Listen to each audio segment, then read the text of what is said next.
Dan di akhir qala ba'dul hukama, berkata sebagian hukama, innallaha junnatun, inna lillahi junnatan, inna lillahi junnatan, sesungguhnya Allah mempunyai benteng fit dunia, di dunia. Mau gak nanti masuk bentengnya Allah? Tahu gak? Kan ada bala, ada wabah, penyakit menular, penyakit ini, penyakit itu, ya kan ya? Paham ya?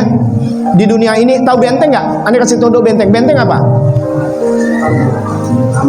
Tameng. Benteng itu perlindungan kalau dalam perang. Makanya dibahas dulu benteng. Tahu benteng gak?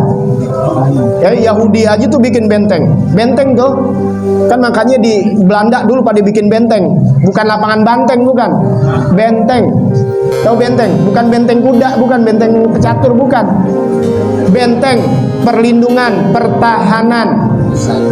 Paham ya? Itu dulu, benteng itu pertahanan.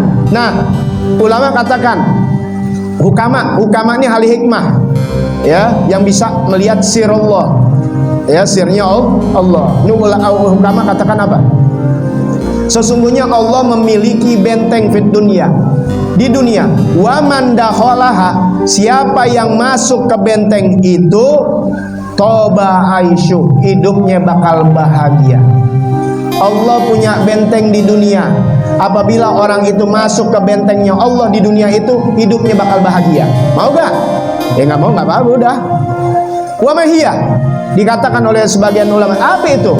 Hai ukama, dola majlisul dzikir, yaitu majlis ilmu, majlis ulama, di mana dia berzikir kepada Allah, dia mengingat Allah, menyebut nama Allah, mengingatkan ilmu-ilmu syariat Nabi Muhammad SAW. Itulah benteng-bentengnya Allah Ta'ala di alam dunia. Maka yakinin tuh benteng. Maka jangan dicegah orang di masjid, di musola, di majelis taklim untuk menegakkan zikrullah atau majelis taklim yang mencegah inti dari wabah, dari segala malapetaka. Apalagi di situ dia memohon kepada Allah Subhanahu wa taala agar diangkat wabah tersebut.